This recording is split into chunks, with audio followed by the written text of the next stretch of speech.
ओम कृष्णाय वासुदेवाय हरहय परमात्मने प्रणतः क्लेशनाशाय गोविंदाय नमो नमः। जय श्री राधे कृष्णा। प्रिय भक्तजनों, मैं नूपुर आप सभी का मायरा वॉइस चैनल में हार्दिक स्वागत है। आज की इस वीडियो में आप सुनेंगे पाप मोचनी एकादशी व्रत कथा, साथ ही सुनेंगे एकादशी माता की कथा और आरती। तो प्रेम से बोलिए भगवान विष्णु के अनंत स्वरूपों की जय हो, लक्ष्मी माता की जय हो। प्रिय भक्तजनों, आप सभी को चैत्र मास के कृष्ण पक्ष की पाप मोचनी एकादशी की हार्दिक शुभकामनाएं। आप सभी का एकादशी का व्रत शुभ और फलदायक हो। तो आइए सुनते हैं पाप मोचनी एकादशी की व्रत कथा। धर्मराज युधिष्ठिर बोले, हे जनार्दन, चैत्र मास के कृष्ण पक्ष की एकादशी का क्या नाम है तथा उसकी विधि क्या है? कृपया करके आप मुझे बताइए। श्री कृष्ण भगवान बोले, राजन, चैत्र मास के कृष्ण पक्ष की एकादशी का नाम पाप मोचनी एकादशी है।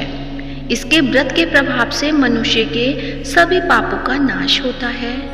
यह सब व्रतों से उत्तम व्रत है।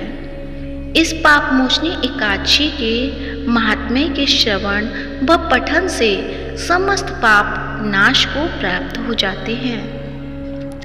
एक समय देवर्षि नारद जी ने जगत पिता ब्रह्मा जी से कहा, महाराज, आप मुझसे चैत्र मास के कृष्ण पक्ष की एकादशी विधान कहिए। ब्रह्मा जी कहने लगे कि हे नारद, चैत्र मास की कृष्ण पक्ष की एकादशी पाप मोचनी एकादशी के रूप में मनाई जाती है। इस दिन भगवान विष्णु का पूजन किया जाता है। इसकी कथा के अनुसार प्राचीन समय में चित्ररथ नामक एक रमणीक वन था। इस वन में देवराज इंद्र गंधर्व कन्याओं तथा देवताओं सहित स्वच्छंद विहार करते थे। एक बार मेघावी नामक ऋषि भी वहां पर तपस्या कर रहे थे। वे ऋषि शिव उपासक तथा अप्सराओं शिव द्रोहिणी अनंग दासी थी। एक बार कामदेव ने मुनि का तप भंग करने के लिए उनके पास मंजू घोषा नामक अप्सरा को भेजा।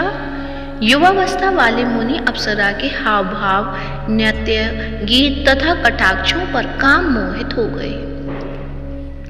रति क्रीड़ा करते हुए 57 वर्ष बीत गए। एक दिन मंजू घोषा ने देवलोक जाने की आज्ञा मांगी। उसके द्वारा आज्ञा मांगने पर मुनि को भान आया और उन्हें आत्मज्ञान हुआ कि मुझे रसातल में पहुंचाने का एकमात्र कारण अप्सरा मंजू घोषा ही है। क्रोधित होकर उन्होंने मंजू घोषा को पिशाचिनी होने का श्राप दे दिया। श्राप सुनकर मंजू घोषा ने कांपते हुए ऋषि से मुक्ति का उपाय पूछा। तब मुनिश्री ने पाप मोचनी एकादशी का व्रत रखने को कहा और अप्सरा को मुक्ति का उपाय बताकर पिता च्यवन के आश्रम में चले गए। पुत्र के मुख से शाप देने की बात सुनकर च्यवन ऋषि ने पुत्र की घोर निंदा की तथा उन्हें पाप मोचनी चैत्र कृष्ण एकादशी का व्रत करने की आज्ञा दी। व्रत के प्रभाव से मंजू घोषा अप्सरा पिशाचिनी देह से मुक्त होकर देवलोक चली गई। अतः हे नारद, जो कोई मनुष्य विधि पूर्वक इस व्रत को करेगा उसके सारे पापों की मुक्ति होना निश्चित है, और जो कोई इस व्रत के महात्म्य को पढ़ता है और सुनाता है उसे सारे संकटों से मुक्ति मिल जाती है। तो प्रेम से बोलिए लक्ष्मीपति नारायण के अनंत स्वरूपों की जय हो, विष्णु भगवान की जय हो। अब आप सुनेंगे पाप मोचनी एकादशी के दिन सुनी जाने वाली एकादशी माता की व्रत कथा। तो प्रेम से बोलिए एकादशी माता की जय हो। एक बार एक राज्य में एक राजा रहा करता था। राजा बहुत ही बुद्धिमान और बलशाली था। राजा सदैव अपनी प्रजा का बहुत अच्छे से ध्यान रखता था। प्रजा भी अपने राजा को बहुत पसंद करती थी।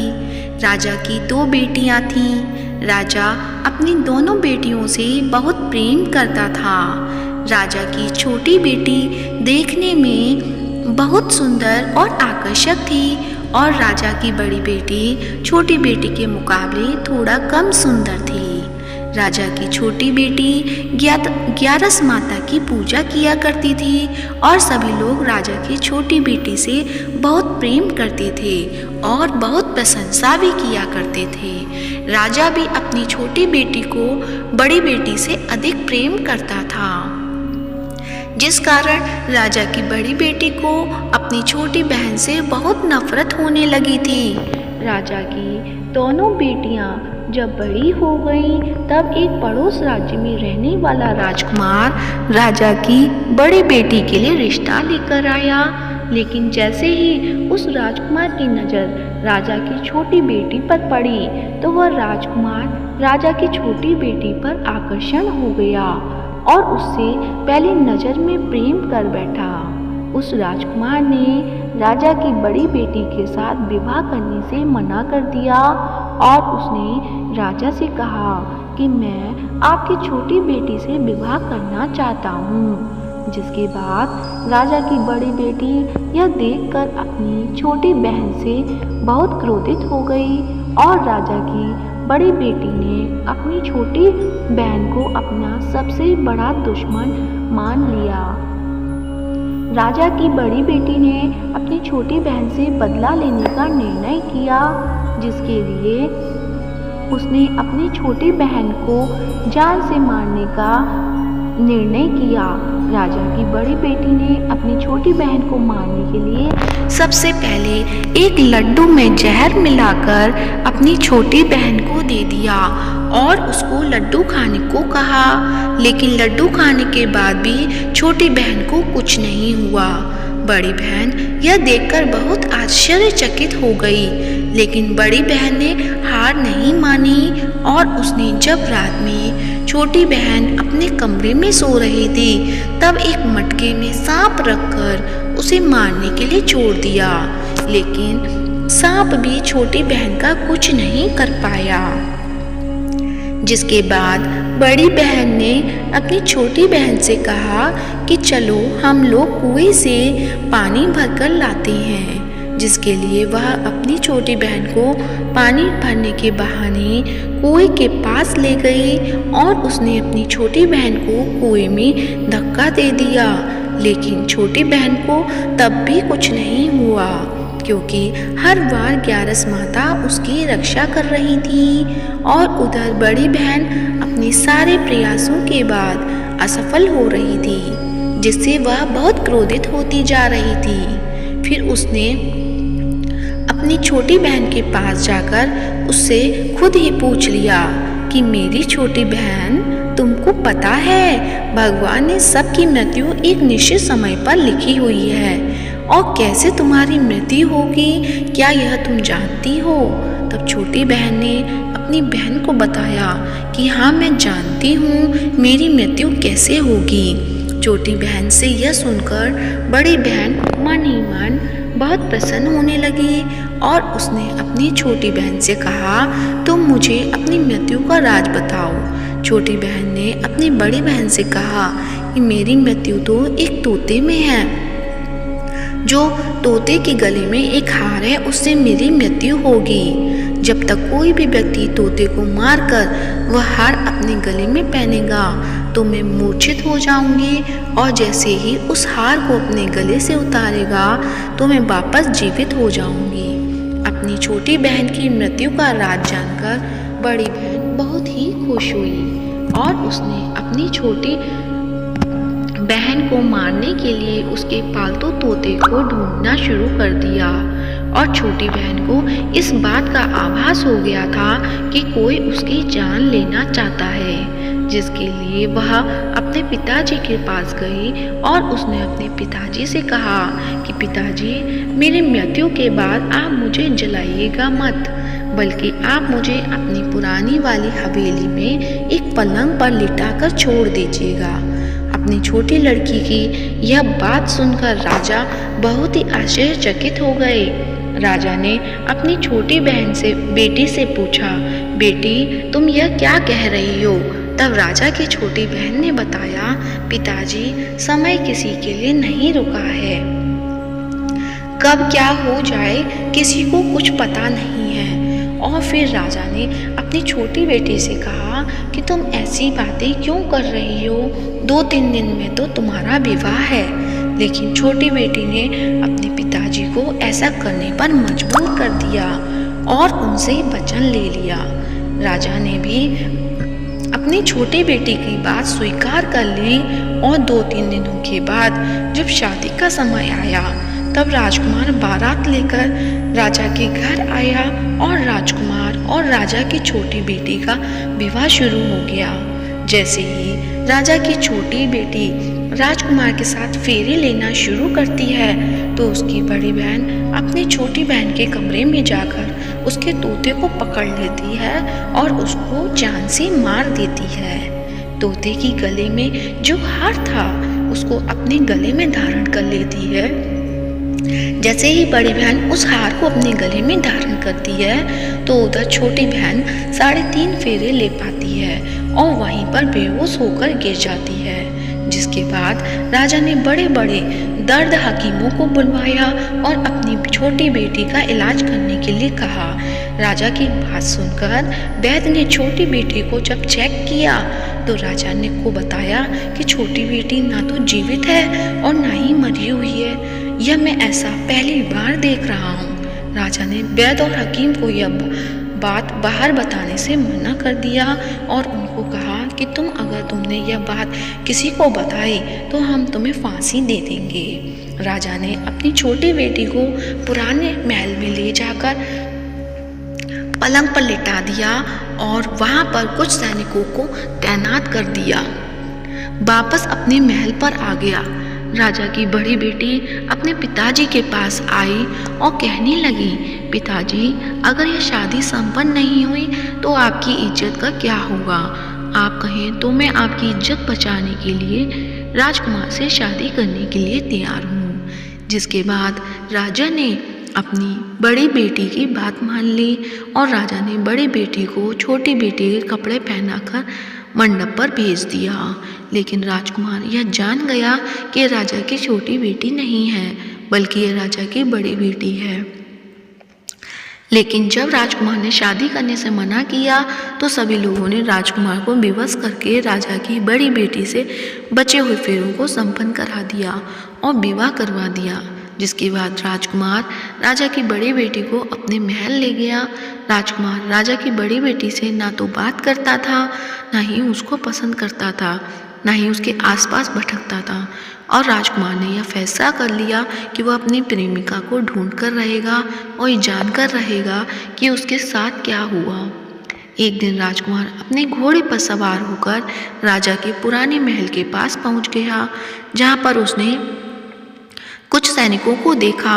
महल के पास जाकर पहुंचकर राजकुमार जब महल को ध्यान से देखा तो वह समझ गया कि यह तो हमारे ससुर जी का महल है। तब राजकुमार ने सैनिकों से पूछा कि तुम लोग यहाँ क्या कर रहे हो? इस महल के अंदर उस पलंग पर कौन लेटा है? जिसके बाद सैनिकों ने बताया कि यहाँ पर राजा की छोटी बेटी लेटी है। यह सुनकर राजकुमार बहुत प्रसन्न हो गया और वह तुरंत अपनी प्रेमिका के पास पहुंच गया और उसकी सेवा करने लगा। जैसे ही रात हुई तो राजा की छोटी बेटी उठकर खड़ी हो गई। राजकुमार यह देखकर बहुत खुश हो गया और उसने अपनी प्रेमिका से पूछा कि तुम यहाँ क्या कर रही हो? तुम मेरे साथ मेरे घर चलो। राजा की छोटी बेटी ने राजकुमार को सारी बातें बता दी कि मेरी जान एक तोते में बसी थी और मैंने यह बात सिर्फ अपनी बड़ी बहन को बताई थी और मुझे पता है कि उसने ही मुझे मारने का प्रयास किया है। उसके पास एक हार है जिसको वह सुबह पहन लेती है और रात को उतार देती है। जब तक वह हार को पहनकर रहती है तब तक मैं मूर्छित रहती हूँ और जैसे ही वह हार को उतार देती है तो मैं जीवित हो जाती हूँ और जब तक मेरी बड़ी बहन के पास वह हार है तब तक मैं ऐसे ही जीवित और मूर्छित होती रहूँगी। अगर मेरी बहन के पास जो हार वह मेरे हाथ में लग जाए तो मैं हमेशा के लिए जीवित हो जाऊंगी। राजकुमार की ये बात सुनकर राजा की छोटी बेटी के पास रहने का निर्णय ले लिया और उसने अपने बचे हुए सारे फेरे उस पलंग की लेटी राजकुमारी की छोटी बेटी के साथ ले लिए और अपना विवाह पूर्ण कर लिया और वहीं पर ही रहने लगा। देखते ही देखते कुछ समय में राजा की छोटी बेटी और राजकुमार की पत्नी पेट से हो गई। एक दिन राजकुमार को किसी काम से बाहर जाना पड़ा। तब छोटी बहन के पेट में बहुत तेज दर्द होने लगा, जिसके बाद ग्यारस माता का आह्वान किया।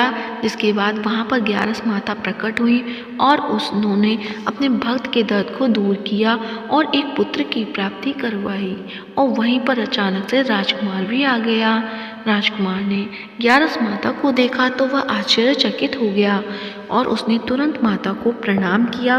और ग्यारस माता ने राजकुमार से कहा कि जब तुम्हारा तो 5 वर्ष का बालक हो जाए तो तुम अपनी पत्नी का हार आकर इसके गले में डाल देना। और देखते ही देखते राजकुमार और राजा की छोटी बेटी का पुत्र 5 वर्ष का हो जाता है। तो राजकुमार अपने बेटे से कहता है कि बेटा, मैं कुछ काम से बाहर जा रहा हूँ, तुम अपनी माता का ध्यान रखना। और वहाँ से चला जाता है। राजा को बाहर निकलता देख बड़ी बहन के सैनिक देख लेते हैं और बड़ी बहन को जाकर सारी बातें बता देते हैं। जिसके बाद बड़ी बहन अपनी छोटी बहन के पुत्र को वहाँ से उठवा लेती है और उसको मरवा देती है। छोटी बेटी के पुत्र के 2 टुकड़े करवा देती है। पहला टुकड़ा चक्की के पास छिपा देती है और दूसरा टुकड़ा अपनी पलंग के नीचे रख लेती है। अब ग्यारस माता भिखारी का रूप लेकर आती हैं। एक भिखारी का रूप रखकर बड़ी बहन के पास चली आती हैं। जिसके बाद वहाँ पर भिक्षा मांगने लगती हैं। बड़ी बहन अपने नौकर से कहती है कि जाकर भिक्षा दे दो, लेकिन जैसे ही नौकर ग्यारस माता को भिक्षा देने के लिए आते हैं तो माता उन्हें मना कर देती हैं और कहती हैं तुम्हारी महारानी से ही भिक्षा लूँगी। इसके बाद बड़ी बहन स्वयं ही भिक्षा देने के लिए माता के पास आती है। तब माता एक बिल्ली का रूप लेकर उसके कमरे में चली जाती हैं और वहाँ पर छोटी बेटी के पुत्र के 2 टुकड़ों को आपस में जोड़ देती हैं और उसे जीवित कर देती हैं और फिर वहाँ से चली जाती हैं। राजकुमार अपने बेटे को लेकर अपनी पत्नी के पास जाता है और उसे कहता है कि तुम इसका ध्यान रखना। अगर तुम इस बच्चे का अच्छे से ध्यान रखोगी तो मैं तुमसे बात करूँगा। एक दिन राजकुमार अपने बच्चे से कहता है कि तुम अपनी मम्मी से उसके गले का हार मांग लो। जिसके बाद राजकुमार का लड़का अपनी मम्मी के पास जाता है और कहता है मम्मी, मुझे तुम्हारा हार चाहिए जो तुमने गले में पहन रखा है। ये सुनकर पहले तो बड़ी बहन बहुत क्रोधित होती है, पर उसको याद आता है कि राजकुमार ने कहा था कि अगर मैं इस बच्चे का ध्यान अच्छे से रखूँगी तो वह मुझसे बात करेंगे। जिसके कारण वह हार को उस बच्चे को दे देती है और वह तुरंत हार को ले जाकर अपने पिताजी को दे देता है।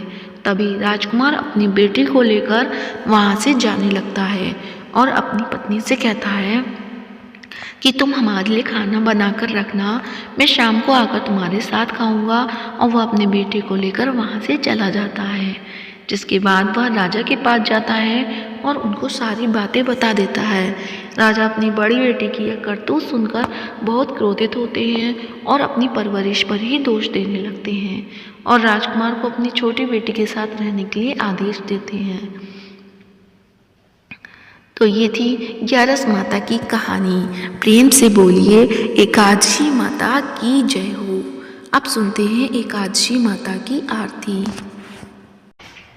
ओम जय एकादशी माता, मैया जय एकादशी माता। विष्णु पूजा व्रत को धारण कर शक्ति मुक्ति पाता। ओम जय एकादशी माता, तेरे नाम गिनाऊं देवी भक्ति प्रदान करनी। गण गौरव की देनी माता शास्त्रों में भरनी। ओम जय एकादशी माता, मार्गशीर्ष के कृष्ण पक्ष की उत्पन्ना विश्वतारिणी जन्मी। शुक्ल पक्ष में हुई मोक्षता, मुक्ति दाता बन गई। ओम जय एकादशी माता। पौष के कृष्ण पक्ष की सफला नामक है। शुक्ल पक्ष में होए पुत्रदा, आनंद अधिक रहे। ओम जय एकादशी माता। नाम षटतिला माघ मास में कृष्ण पक्ष आवे। शुक्ल पक्ष में जया कहावे, विजय सदा पावे। ओम जय एकादशी माता। विजया फागुन कृष्ण पक्ष में शुक्ला आमल की। पाप मोचनी कृष्ण पक्ष में चैत्र महाबल की। ओम जय एकादशी माता। चैत्र शुक्ल में नाम कामदा, धन देने वाली। नाम बरूधनी कृष्ण पक्ष में बैसाख महाबाली। ओम जय एकादशी माता। शुक्ल पक्ष में होए मोहिनी, अपरा ज्येष्ठ कृष्ण पक्षी। नाम निर्जला सब सुख करनी, शुक्ल पक्ष रखी। ओम जय एकादशी माता। योगिनी नाम आषाढ़ में जानो, कृष्ण पक्ष करनी। देवशयनी नाम कहायो, शुक्ल पक्ष धरनी। ओम जय एकादशी माता। कामिका श्रावण मास में आवे, कृष्ण पक्ष कहिए। श्रावण शुक्ला होए पवित्रा, आनंद से रहिए। ओम जय एकादशी माता। अजा भाद्रपद कृष्ण पक्ष की परिवर्तनी शुक्ला। इंद्रा अश्विन कृष्ण पक्ष में व्रत से भवसागर निकला। ओम जय एकादशी माता। पापान कुशा है शुक्ल पक्ष में आप हरनहारी। रमा मास कार्तिक में आवे, सुखदायक भारी। ओम जय एकादशी माता। देवठानी शुक्ल पक्ष की दुख नाशक मैया। पावन मास में करूं विनती, पार करो नैया। ओम जय एकादशी माता। परमा कृष्ण पक्ष में होती जन मंगल करनी। शुक्ल पक्ष में होए पद्मिनी, दुख दारिद्र हरणी। ओम जय एकादशी माता। जो कोई आरती एकादशी की भक्त सहित गावे। जन गुरुदिता स्वर्ग का वासा, निश्चय वह पावे। ओम जय एकादशी माता। तो प्रेम से बोलिए एकादशी माता की जय हो। लक्ष्मीपति नारायण भगवान के अनंत स्वरूपों की जय हो। प्रिय भक्तजनों, यदि आज की वीडियो अच्छी लगी है तो वीडियो को लाइक करें, शेयर करें और कमेंट बॉक्स में एकादशी माता की जय हो या विष्णु भगवान के अनंत स्वरूपों की जय अवश्य लिखें और साथ ही मायरा बॉयज चैनल को सब्सक्राइब करें। धन्यवाद। जय श्री राधे।